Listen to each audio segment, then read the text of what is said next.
nervous because I'm here now. Hey guys, welcome into 410 Sports Talk. James Haskell here with Glenn Martin and our friend of the show, Jeff Risdon, a managing editor of the Cleveland Browns Wire, also the Detroit Lions Wire. Thanks for coming on, Jeff. Really excited to get your perspective as a Browns insider. We've been making our way around the AFC North, talk about the season expectations, your guys' perspective on the AFC North from the Browns. So we'll dig right into it and let Glenn kick it off here. Yeah. All right. So thanks again, Jeff, for coming on. It kind of seems like a tough year to be bringing in a completely new organization, but that's exactly what we've got in Cleveland. So what have been your early impressions of not just new head coach Kevin Stefanski and his staff, but also GM Andrew Berry, who's from right around me, about 5 minutes up the road in Bel Air, Maryland?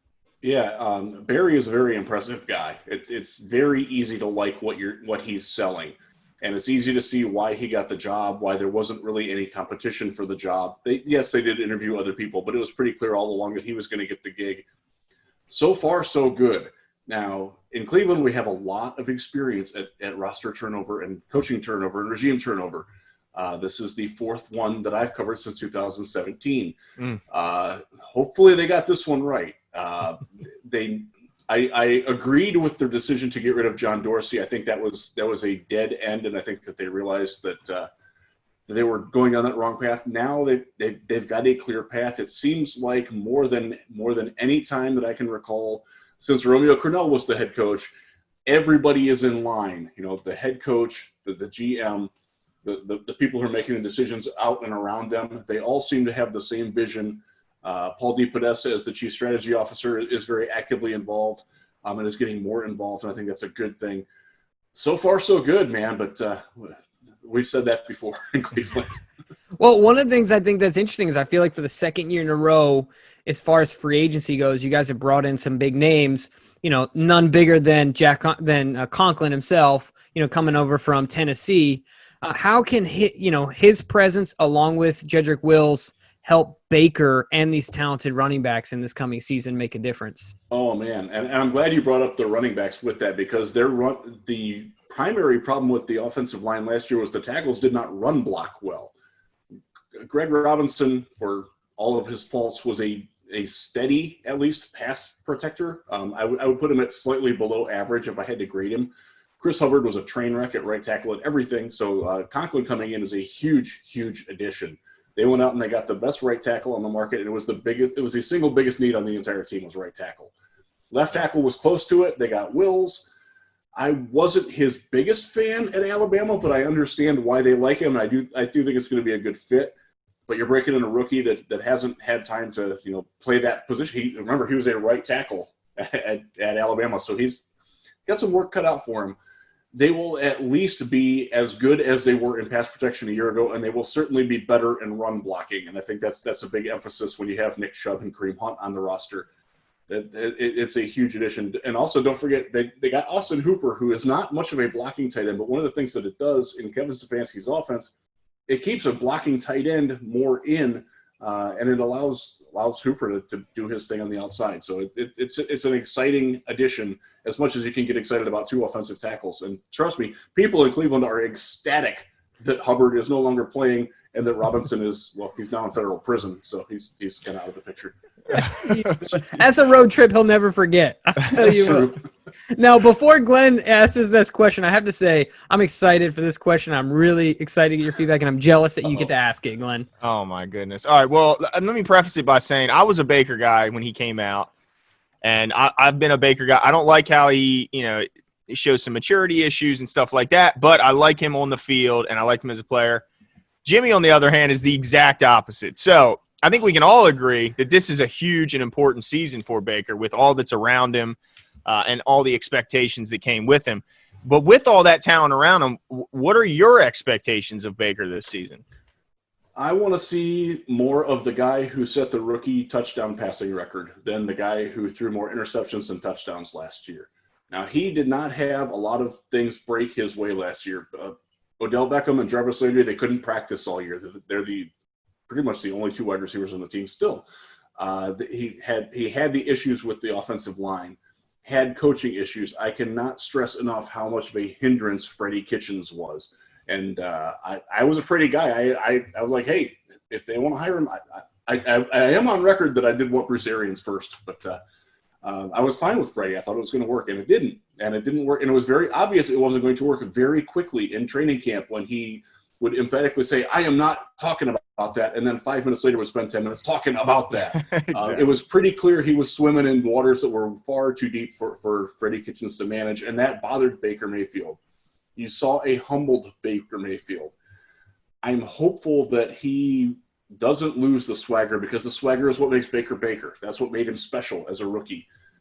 Yes, it is obnoxious. I agree with that. There are times where I wish he would tone it back a little bit, but you don't want Johnny Unitas out there either. With the haircut and no personality. That's not Baker, and I think he tried to do that a little bit last year, and it didn't. He didn't wear it well.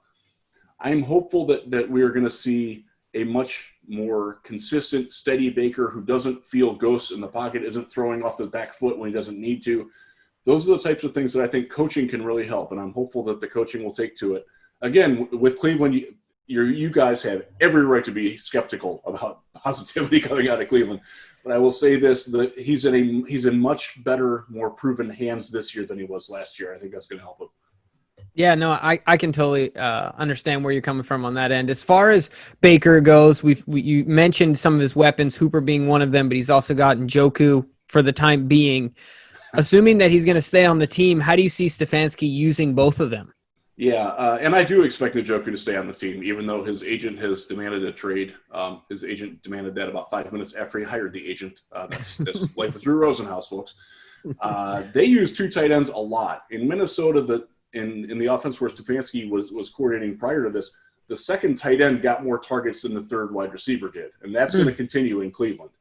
So Njoku has an opportunity to still catch 50 passes as a number 2 tight end. Hooper's going to catch 60 to 70. Not that I'm giving out fantasy advice or anything, but he's probably a guy you want to look at. Let me get my pen out. Yeah, exactly.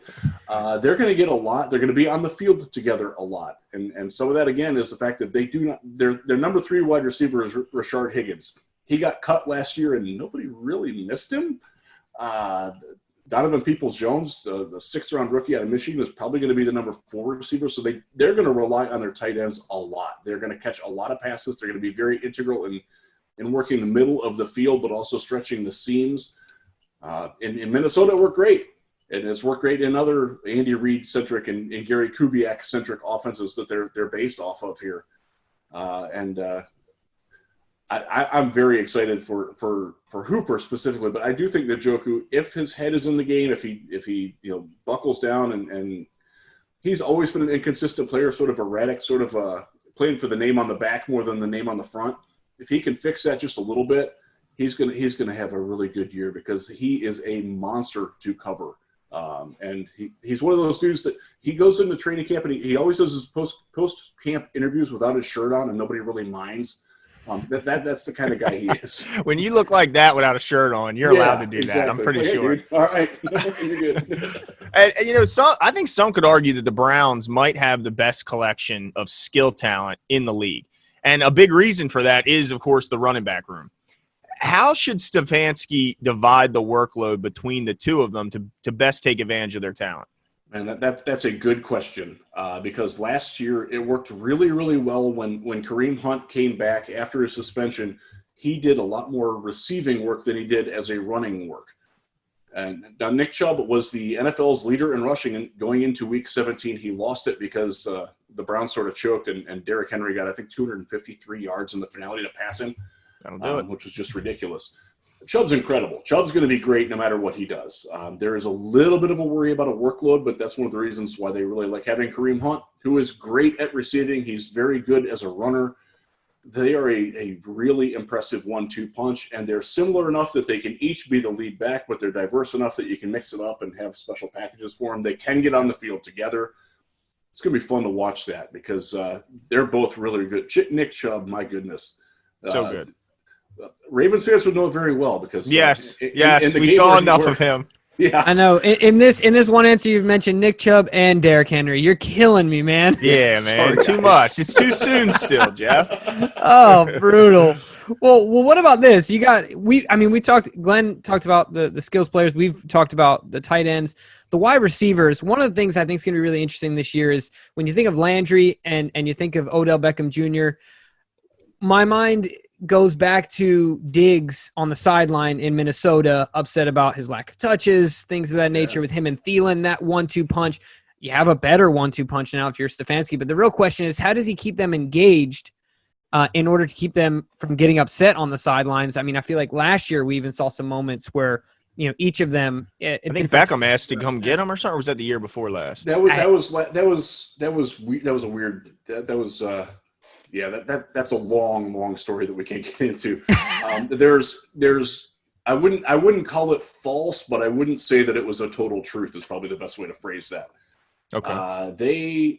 One of the things that's an asset is that Beckham and Landry are really, really good friends and have been since they were in high school. They got recruited to LSU together. It's one of the reasons why the Browns were comfortable in making the trade to get Beckham. They were both hurt last year, and I think Beckham was hurt a lot more than I think he let on. He had sports hernia surgery, and they actually found 4 of them. So he was beat up. They both still put up over 1,000 yards receiving last year. They did that when they were hurt. Landry had I forget the technical name of it. It's where your pelvis sits into your tailbone was broken. It doesn't sound pleasant. No. And he did what he did. He was a legit Pro Bowler last year. I think they'll work fine. There will definitely be games, though, where Odell's going to get a stat line where, 2 catches, 5 targets, 27 yards.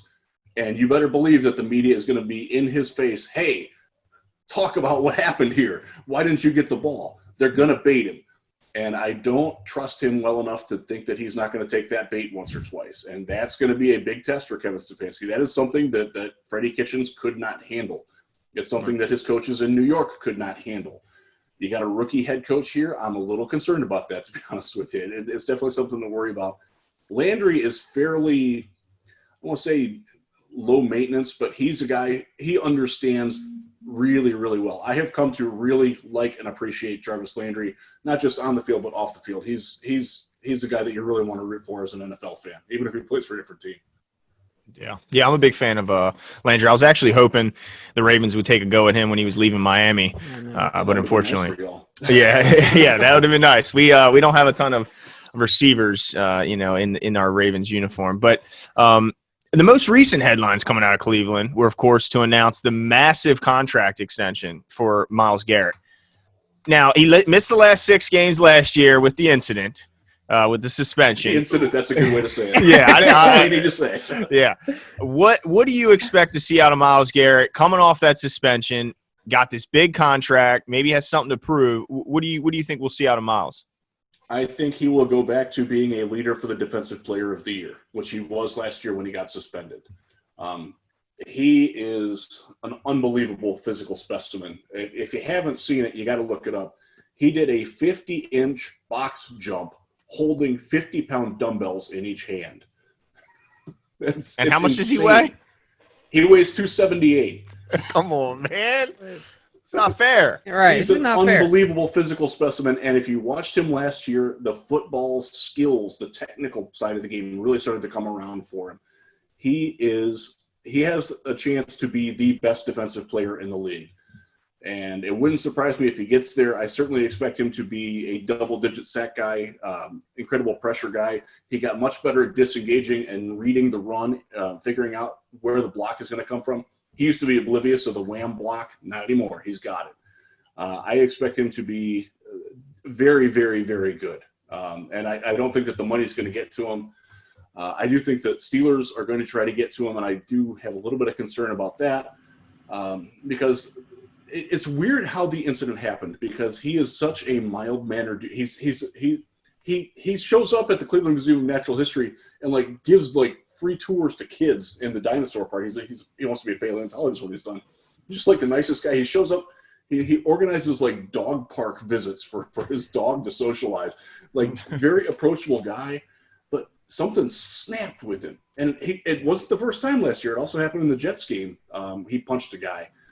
There's that worry there that he's going to lose his head again. That's always going to be there. You can't rule that out. But my God, if he keeps that head on straight, he should be as good as what J.J. Watt was in his prime with Houston. That's where he should be.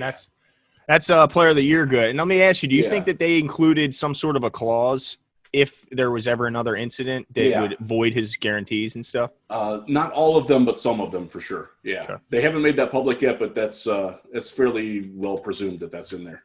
Interesting. Gotcha. Now let's stay on the defensive side of the ball. Talk about, you got Greedy Williams, and then of course you got Denzel Ward. Both of those guys, second year for Denzel Ward and rookie year for Greedy Williams. Disappointing seasons, once again, outside looking in for us. What do you think those two guys need to do to bounce back? And also, how does newly acquired veteran Kevin Johnson help them out? I have thoughts on Kevin Johnson. Let's go to Denzel first. Denzel Ward can be one of the best cornerbacks in the league if he's healthy. The problem is keeping him on the field. He gets hurt a lot. He's very slightly built, and that's always going to be an issue for him. He's missed, I think, 11 games over his 2 seasons. He's one of those guys, he doesn't practice a lot. He's always banged up. It's a concern. When he is on the field in man coverage, there aren't many better. He's really, really good at it. And I want him to get back to that. I hope that he has the confidence in himself. He's got to learn to tackle. He's a knee diver with his head down. He's gotten 2 concussions. He's separated a shoulder that way. Those his injuries are primarily from poor tackling form. So if they can fix that, they got one side of the field is good. Greedy Williams, I was not a fan of his at LSU. I thought he was overhyped coming out. And his rookie season primarily validated that. He is okay. He doesn't have the anticipation skills that you want to see out of a top corner. Can he be a good number 2 corner? Yes. Was he last year? Not really. You expect some growth, though, from year 1 to year 2. I'll go to the other team that I covered for a minute here. Darius Slay got benched as a rookie, and he deserved it. He was terrible. He came back the second year, and he's been in the Pro Bowl almost every year since. I don't think Greedy has that sort of ceiling, but I do think that his floor is going to raise up this year and be better. Kevin Johnson, I covered him in Houston. I was the originator of the Texans Wire. I lived in Houston for several years. My family is all Texans fans. We really don't like Kevin Johnson. He is. You hate to use it. He's soft, guys. He's a soft player, and it concerns me that he has had one. Really, he played about 4 good games in Buffalo last year. Those are probably the only times where he's looked like he belongs on an NFL roster in the last 3 seasons. And the Browns are counting on him to be their slot guy. I'm not down with that. I'm hopeful that Terrence Mitchell sticks around and plays better than and makes it so. It would make my day if Kevin Johnson didn't make the Browns. Wow. Yeah. Wow, man. All right, giving us the goods. All right, well, behind them, it seemed like the Browns completely overhauled their safety position by bringing in Carl Joseph and Andrew Sendejo in free agency, and, of course, drafting Grant Delpit out of LSU. So who do you see out of those 3? Which 2 get the lion's share of the snaps, or do they kind of all 3 divide them up almost equally? Yeah, I think they're all 3 going to play a lot. It sounds like the base defense is going to be a 4-2-5 once again, like it was last year. They went last year. They had a 4-game stretch where the third linebacker played exactly 11 plays. So linebackers are terrible. We'll probably get to them. Safeties. Next question. Safety is it's important, and I like the different fits that they have. Like Delta can sort of do it all. Joseph is. He's known as a headhunter, but ironically enough, he's better in coverage than he is at tackling. He's another guy that's just a wild tackler. He's going to make some spectacular hits. He's going to make some spectacular misses. He's actually really good at covering tight ends and backs out of the backfield, even though he doesn't get known for that. So I like the little mix there. Sendejo, he's okay. If he's your third safety, you're fine. If he's your second safety, you probably want a little bit of an upgrade there. I'm not a Sheldrick Redwine fan. He did not impress me much as a rookie last year, and that he's number 4. So you're looking at your 3 right there. They got burned last year. Demarius Randall sort of checked out. That's why he's gone. He was really, really good in 2018. Last year, after about 4 weeks, he got tired of it and you could see it. He just wasn't interested in playing football for the Browns anymore, and it showed. So hopefully that component is gone and out the door with Freddie and all of John Dorsey's friends. Nice. All right, so you mentioned the linebackers. I'm glad you brought it up because, like Glenn said, that was going to be our next question. It seems to be the defense's biggest weakness, at least on paper. We're talking about the inside linebacking core. What are your expectations for a specific guy, Mac Wilson, going into his second season in the NFL? Mac has to learn to read his keys better. He was very good in the preseason last year, and he had his moments in coverage. He also had moments where he got completely lost. And specifically in the run game, he doesn't understand what a pulling guard is going to do. He doesn't understand what a tight end on the backside is going to do. Those are things he has to learn. And he is probably the most talented of the linebacking core. And this was a guy who's a fifth-round pick last year and played like a fifth-round rookie. You saw some things that you like, but at the same time, if he's covering tight ends, you're fine. If he's thumping up against a fullback and trying to scrape off that to get to your running back, offense is going to win more than not. But he's a likable guy. He's certainly putting the work in the film room. I know he's done a couple of Zooms this offseason where he's been very engaging and very realistic about what he is. So I think he gets it. So I'm hopeful that he will rise up to at least being an average outside linebacker because he wasn't there last year. Gotcha. Well, we can't let you go, Jeff, until we get some predictions. All right. So how do you see the AFC North shaking out? And are the Browns finally dancing this year? God, I hope so. Baltimore is going to win the division. And if they don't, it would be a shock to probably everyone. Yeah. And I think the rest of the teams in the division included. It's a really, really good, well-rounded football team with an MVP candidate at quarterback. That's how you win in the NFL. And a fantastic coach and a great kicker. And I can't stress that enough how important having a good kicker is. And that's who everybody else is chasing. Can Cleveland catch Pittsburgh? That's the big question for that second spot. I think they can. I am not a believer that Ben Roethlisberger is going to be back with his svelteness and everything. He's been hurt for a long time. You can't retrain your elbow how to throw the football. And I'm worried about that. I don't think that they're as good around him as they've been. They still have some talent. T.J. Watt's going to be a problem. The guy can play. And they have some good players. They lost Javon Hargrave out of the middle. That's a huge loss for them. Yeah. They don't match up on paper well with Cleveland or Baltimore for that matter. I think they're going to do pretty well out of the division, but I think the Ravens are going to sweep them, and I think the Browns will probably sweep them too. And I think that's going to be enough to get the Browns to the range where they should at least be within a game of making the playoffs. Do I think they're going to make it? It's so tough to predict this year with all the weirdness that's going on around the world. On paper, they are one of the 6 best teams in the AFC. Will that translate to playoffs on the field? God, I hope so for the Cleveland's sake. Well, yeah, I think that's going to be really interesting to see what happens in the AFC North. And, I appreciate the honesty and objectivity in saying that the Ravens are just going to win the division. I mean, you should expect it. That's what we said. I will say this. Cincinnati has gotten a lot better. They are much, much better than they were a year ago. They're not a team to take lightly anymore. But that defensive front is terrifying with Geno and DJ Reader. For y'all. Yeah, he is, no doubt, especially with Yondo hanging him up. Yeah, that was a big one. So, Jeff, we appreciate you coming on. Why don't you let our listeners know where they can find the stuff that you're putting out? Yeah, excuse me there. I had to sneeze. You can find me. The easiest way to get a hold of me personally is on Twitter at Jeff Risdon. It's Risdon. I'm the managing editor for the Browns Wire at USA Today and also the Lions Wire. We have stuff going up all the time there, myself and my team. We got a lot of stuff going up. We do actually talk fairly nicely about the Ravens most of the time, and we really don't like the Steelers most of the time. So nice. We're a Raven-friendly environment for being from Cleveland. Awesome. Well, and we'll make sure to put that information down below in the description so all you guys can go ahead and check that information out. Jeff, thanks again for coming on, and we will talk to you soon. My pleasure, guys. Good luck this year. Thank you. Jeff. Have a good one.